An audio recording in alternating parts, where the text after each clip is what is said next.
David, and I know that'll spark some discussion. Our next speaker is John Berry, who's the Director and Head of Corporate and Regulatory Affairs at JBS Australia Proprietary Limited. JBS Australia is Australia's largest meat processor and feedlot operator and part of JBS, the world's largest animal protein business, headquartered in Sao Paulo in Brazil. In Australia, JBS has 10 processing facilities and 6 feedlots located across the eastern seaboard. The company employs over 8,000 and has total annual sales in excess of $3 billion. John has been involved in the Australian meat industry for over 16 years and has responsibility for industry, government and corporate relations activities within the JBS Australia business. He's also responsible for mergers, legal affairs and environmental operations, so I'm sure there's plenty there to keep him awake at night. He holds a Bachelor of Business Finance and Master of Business Administration. So to talk to us next, please welcome John Berry.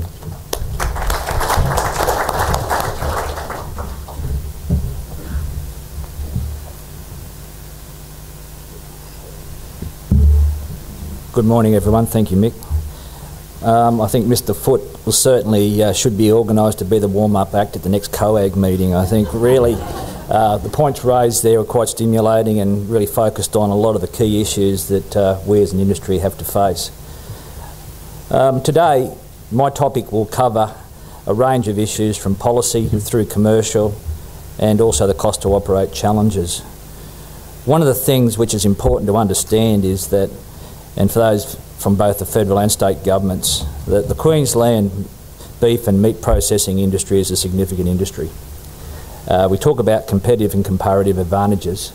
Well, we've got a real life operation here in this state which is facing significant challenges, but at the same time has a range of opportunities.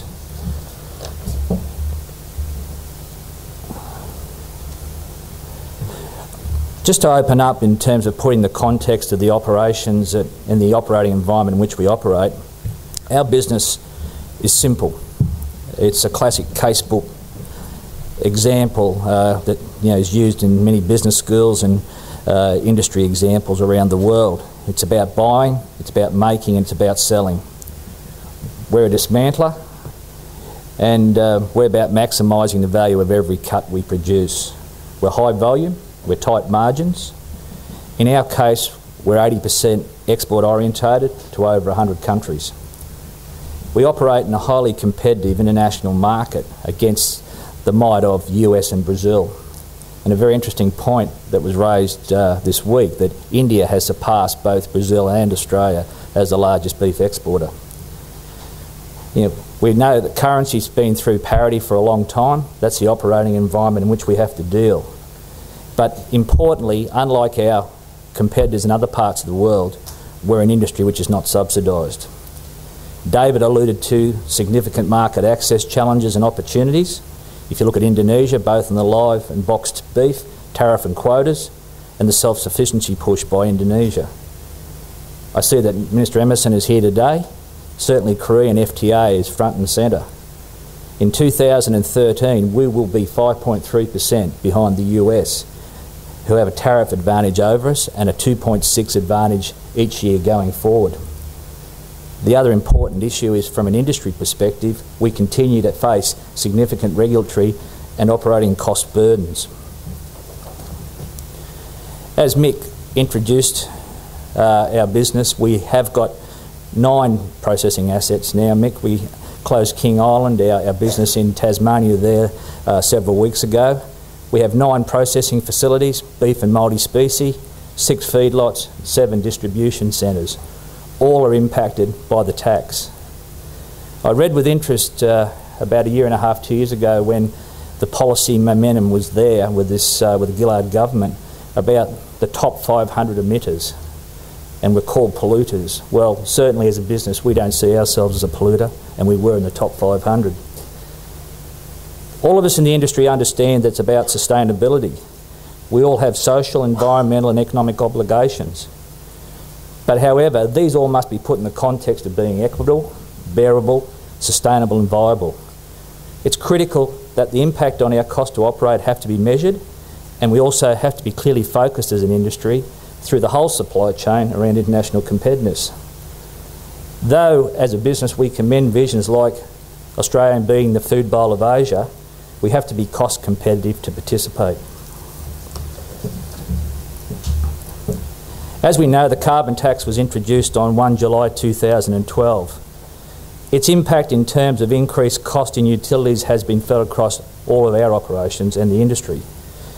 The Australian industry, in our view, should have been eligible for permits to cover Scope 1 emissions. Energy intensive, trade exposed, that's what our industry is. And from the whole momentum around Kyoto, Kevin Rudd's push and ultimately Julia Gillard's policy decision, as an industry we probably should have been more cohesive. That was part of, I believe, the flaw and the cracks in the policy discussions around the meat processing industry, in that many felt we were in the agricultural sector and exempt from the paying the tax. That's unfortunately not correct.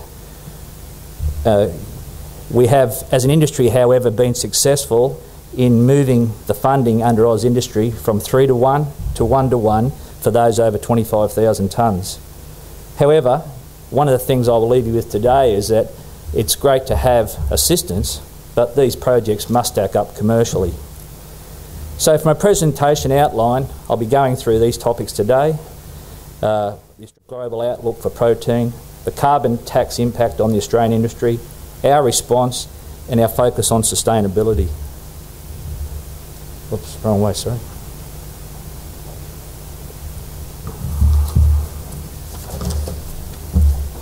As I said, we are Australia's largest food manufacturing sector and Queensland's largest manufacturing industry. Many might not understand that. We're a 16.2 billion industry, 7.6 billion in household income and 5.8 billion in exports. We have 148,000 jobs as an industry, and 60% of the national production is exported. As I said, we compete against Brazil, New Zealand, US, Canada and India. It's a highly competitive international market, and importantly, as many would understand, we are twice the cost to operate as opposed to US on grain-fed and Brazil on grass-fed. So where does this place Australia in terms of growth opportunities? Everyone understands that there is a global growth in protein, and this chart here shows the growth projected out to 2019. In the period 1960 to 2010, growth was at 449%. In terms of global trade, pork, beef and chicken, and this is information from USDA, we see tremendous growth in all animal proteins. Again, you read the white paper, you read the food policy. Growing populations and rising incomes will continue to boost meal consumption. Again, we see a significant increase in the period 2008 to 10 to 2020 of around 22%. On the right hand side, we see where the growth is. It's in emerging countries. But as David Foote alluded to, it's all right having growth. We need to be competitive and we need to have market access to ensure that Australia is well placed to maximise the value from these opportunities. If you look at the global beef trade, we see Australia and Brazil there, and as I said, this has recently changed with India now becoming the largest beef exporter. Again, both of these countries, US and Brazil, have significant competitive advantage in terms of currency. So what has our response been as a company? If you look at the 2006 profile, and that was before we were purchased by JBS in 2007, and for those who don't know, JBS is a family-owned Brazilian-based operation. We have processing assets in Brazil, in North America and Australia, and also, well, Canada, US, and now also Australia. We've moved from 3 key markets which represented 94% of our total orientation to now in 2011-12 to those 3 key markets representing 69% of our orientation. We're also now sending product to Brazil. Significant opportunity. But at the same time, with these opportunities and diversification has meant significant risk and challenges. And again, market access and our competitiveness continues to be one of those. So, in terms of the carbon tax on the Australian red meat industry, red meat processing industry faces significant cost, either for those over the 25,000 tonnes and combined with that, the pull-through cost in utilities. We're unable to pass costs forward to world markets and end customers. Impact of higher utility cost on all processes is that no one is exempt. And I think this is a very important issue. The meat processing industry may have been rubbing their hands together, especially those under the 25,000 tonnes, thinking that they weren't going to face the cost that the larger processors faced. But when you look at it, and the figures David gave about increased utility cost and so on, we are all in the same basket. Large processors incurred a direct liability of over 25,000, and in my view this has been a distortionary effect. Why a policy decision was based on 25,000 tonnes, I don't know. We as a company and as an industry put a significant effort into proposing permits through the Energy Intensive Trade Exposed program. Unfortunately we weren't successful. But when you look at our industry compared to other industries, you know, we are export orientated and significant energy users. Industry is encouraged to adopt sustainable practices, but at the same time it's got to be balanced in the commercial sense of what is practicable. How does that capital in that area compete for other capital with better payback periods? Our view is that we need to focus on investment strategies in this space around the initial fixed 3-year scheme, because there is uncertainty in policy based on a commitment of the opposition to repeal the legislation, and this is certainly influencing investment decisions and timing of projects. So what have we seen since 1 July 2012?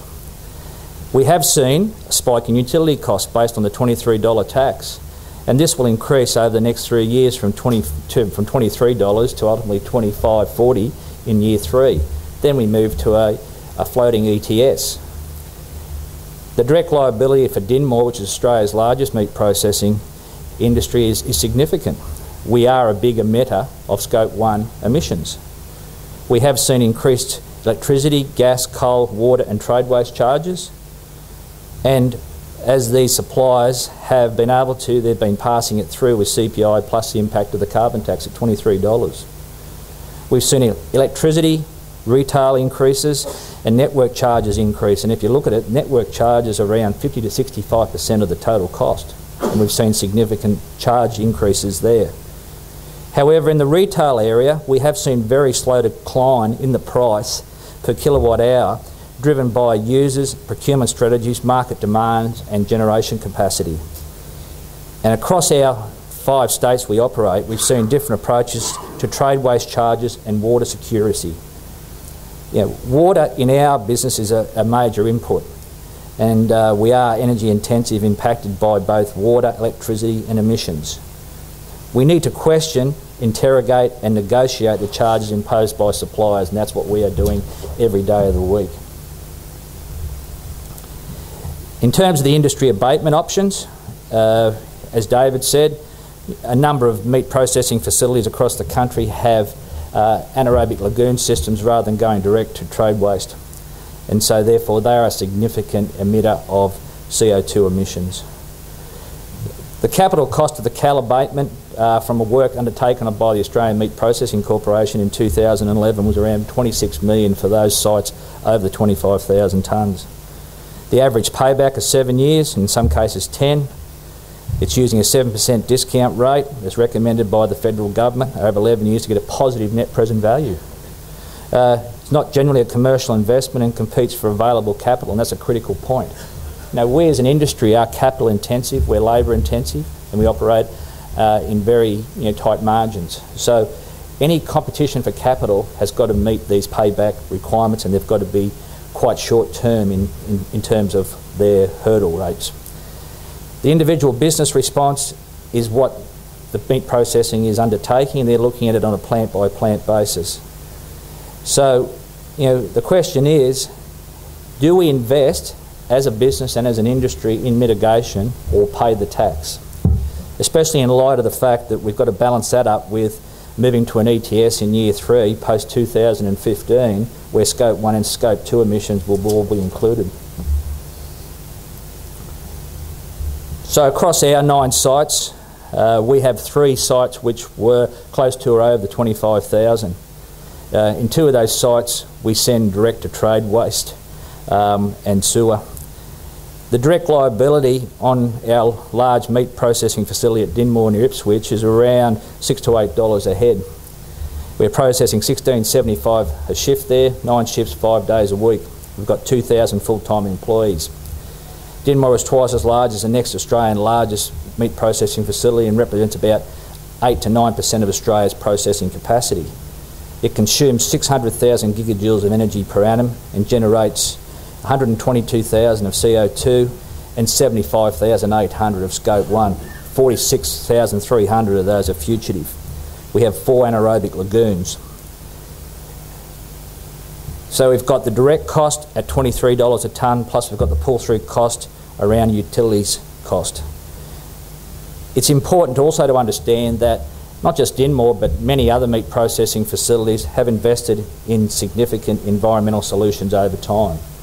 So in our case at Dinmore, we've put a lot of money into our pre-treatment facility prior to the tax being announced.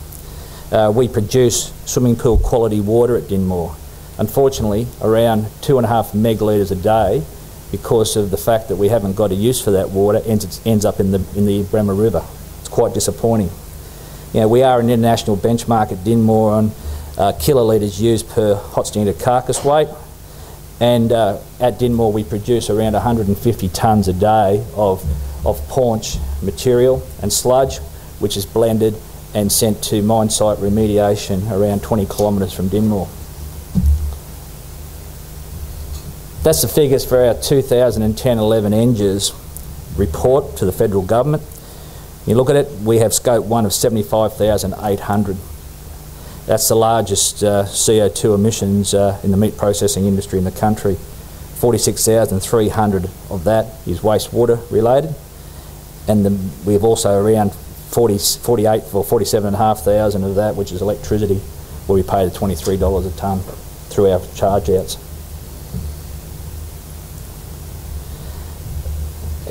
In terms of what the industry has done, you know, there have been a number of people who have been involved in working with the government, and we were one of those companies.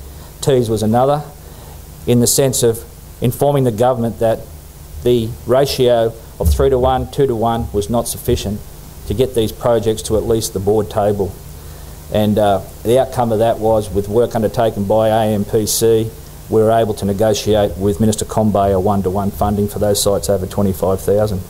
However, we all shouldn't forget that we are paying 30 cents in the dollar tax because it's treated as a grant for any projects that do get up. So that's another issue. And also, without going into it, for those who would like to get onto the Oz Industry site, it's very important to understand the timing of those projects, when cost will be allocated from the fund. It's a very long time between getting approval, commissioning, and also the last payment, which is held until there's a prove up in terms of the commissioning phase. So you could be looking over 3 to 4 years potentially for the total funds to be made available to you through the Oz Industry Initiative. What have we done? We've assessed all of our sites and formulated a process improvement and a capital improvement plan. Dinmore, as I said, has got a good track record in terms of its sustainability and impact. It requires significant mitigation response, but it has to meet these paybacks. In terms of what our plan has been to propose to Oz Industry is around cover, capture, flare and reuse in the boiler. And there's a recurrent offset benefit that's being generated around coal and gas. I'll also lead into the fact that those paybacks have probably been distorted a bit with the move by the government to tie the ETS to the European scheme. We're looking at a much higher cost per tonne, but now we have to reforecast based upon a lower cost. The intervention steps that we'll introduce, if we are successful and it does stack up, will be bringing Dinmore back to around 34,000 tonnes of Scope 1. There's an application in with Oz Industry at the moment, as there are a number from industry. The total project is around 8.4 million. But when you look at it, in year one, which is 2012-13, we're paying 1.8 million at $23 a tonne. In year two, with the incremental increases, we're about 1.83. In year three, 1.92. So you're paying around 5.58 for the first 3 years on a capital project of 8.4. And so those in the room, these figures moving around, it does become quite complex.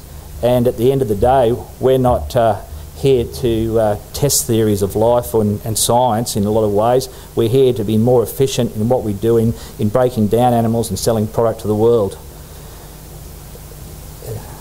Even with a decision to proceed from 1 January 2013, it will take 12 months to construct and commission this project.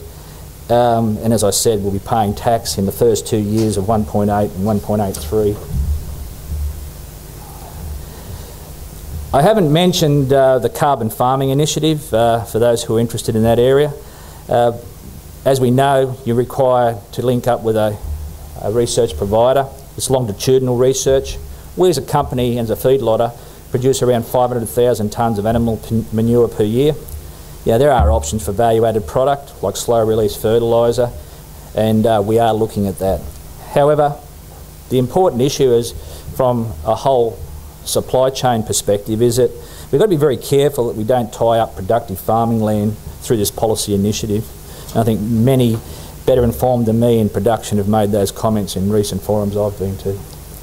So what underpins our business globally and in Australia? It's about sustainability, stewardship, value, culture.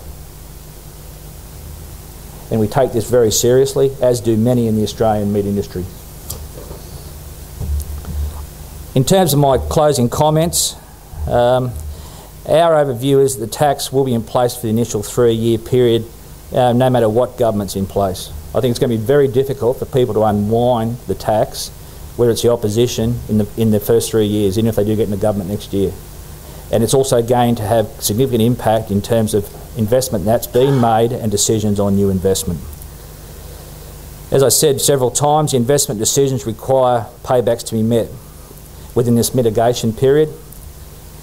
Mitigation projects need to meet internal paybacks and stack up commercially. The tying to the ETS to Europe has distorted the longer term payback based upon a lower carbon price. Australia, as a high cost to operate platform, needs to continue to take cost out rather than add cost in. As I said earlier, my personal view is permits would have been a much better step, especially in the first 3-year period for the Australian meat industry, and then look at where we stand then, because seriously it has got costs that continue impacting our competitors. And there is also risk in the projects that projects won't be implemented because they won't meet, and these are good projects, but they won't meet the commercial paybacks required. Thank you very much for your time today.